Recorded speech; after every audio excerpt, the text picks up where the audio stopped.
धन्यवाद। श्री थोल तिरमा बलावन। மாண்புமிகு அவைத் தலைவருக்கு வணக்கம்.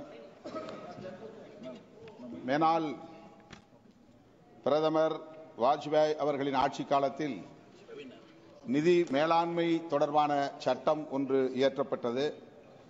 Fiscal responsibility budget management act. அந்த சட்டத்தின்படி 2022-2023 நமது தேசிய மொத்த உற்பத்தி ஜிடிபியில் கடன் சுமையின் அளவு 38.7% குறைக்க வேண்டும் என்கிற இலக்கு நிர்ணயிக்கப்பட்டது. ஆனால் இந்த அரசு, பாஜக அரசு, நம்முடைய தலைமை அமைச்சர் நரேந்திர மோடி அவர்களின் தலைமையிலான அரசு பதவியேற்ற போது 51% கடன் சுமை இருந்தது. இப்போது அது 57% உயர்ந்திருக்கிறது. இது இந்த அரசின் பொருளாதார மேலாண்மையில் ஏற்பட்டிருக்கிற தோல்வியை உறுதிப்படுத்துகிறது. மொத்தத்தில் 37% கடனுக்காக, மொத்த வருவாயில் 37% கடனுக்கான வட்டியை கட்டுவதிலேயே அரசு திணறிக் கொண்டிருக்கிறது. இதனால் வளர்ச்சி திட்டங்களுக்கு போதிய நிதியை ஒதுக்கீடு செய்ய முடியவில்லை. மாநில அரசுகளுக்கு ஒதுக்க வேண்டிய நிதியையும் ஒதுக்க முடியவில்லை.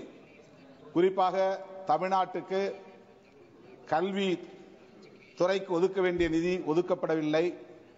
பேரிடர் நிவாரண நிதி ஒதுக்கப்படவில்லை. இந்தியா முழுவதும் 100 நாள் வேலை திட்டம், அந்த திட்டத்திற்கென்று ஒதுக்க வேண்டிய நிதியை ஒதுக்க இயலவில்லை.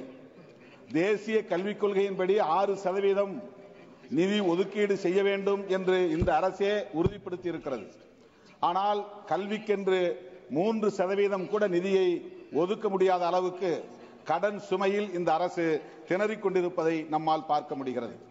அதேபோல சுகாதாரத்திற்கு நிதியை ஒதுக்கீடு செய்ய இயலாத காரணத்தினால் ஸ்வச் பாரத் போன்ற திட்டங்கள் எல்லாம் முழுமையான தோல்வியை அடைந்திருக்கிறது என்பதிலே யாரும் மாற்று கருத்தை சொல்ல முடியாது. அதேபோல ஜல் ஜீவன், அனைவருக்கும் குடிநீர் திட்டம், அற்புதமான திட்டம், அனைத்து தரப்பு மக்களும் வரவேற்கக்கூடிய திட்டம். ஆனால் அதற்கு 50% அளவில் கூட இங்கே உறுதியளித்தபடி நிதியை ஒதுக்கீடு செய்ய முடியவில்லை. அந்த அளவுக்கு நிதி நிலை மிக மோசமாக இருக்கிறது. ஜிடிபியிலே கடன் சுமை அதிகரித்திருக்கிற நிலையில் இந்த அரசு தனது தோல்வியை ஒப்புக்கொள்ள வேண்டும் என்பதை இந்த இடத்திலே நான் வலியுறுத்த கடமைப்பட்டிருக்கிறேன். அத்துடன் ஒரு முக்கியமான கோரிக்கையை சொல்லி நான் முடிக்க விரும்புகிறேன். புத்தகயாவில் பௌத்த பிக்குகள் தொடர் உண்ணாநிலை அறப்போராட்டத்தில் ஈடுபட்டு வருகிறார்கள். இது நாடு விடுதலை பெறுவதற்கு முன்பிருந்தே இந்த கோரிக்கை இருக்கிறது. அந்த புத்தகயா டெம்பிள் என்பது அசோகர் காலத்திலே கட்டப்பட்டது. நம்முடைய பகவான் கௌதம புத்தர் ஞானம் பெற்ற புனித தலம். பீகாரில் உள்ள பௌத்தர்கள் மட்டுமல்ல, உலகம் முழுவதும் இருக்கிற பௌத்தர்கள் எல்லாம் வந்து செல்லக்கூடிய ஒரு இடம். அந்த இடத்தில் அதை நிர்வகிக்கக்கூடிய அதிகாரத்தை கொண்ட ஒரு கமிட்டி, புத்தகயா டெம்பிள் ஆக்ட் அடிப்படையில் அங்கே ஒரு கமிட்டி அமைக்கப்பட்டிருக்கிறது. அந்த கமிட்டியில் நான் புத்திஸ்ட் அதிகமாக இருக்கிறார்கள், புத்திஸ்ட் இல்லை. எனவே அந்த டெம்பிள் நிர்வாகத்தை புத்திஸ்ட் சமூகத்திடம் ஒப்படைக்க வேண்டும் என்கிற கோரிக்கையை சொல்லி நான் முடிக்க விரும்புகிறேன். I would like to raise here some demands. Transfer the management of the Mahabodhi temple to the Buddhist community. Second one, amend the Bodh Gaya Temple Act 1949 to ensure that the temple management committee is exclusively composed of Buddhist members.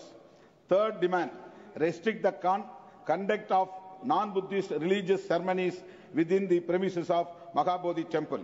This is very essential and sensitive issue, so I request our union government to intervene in this issue to restore the Buddha temple to Buddhists. Thank you. Shri Sudama Prasad ji. धन्यवाद माननीय सभापति।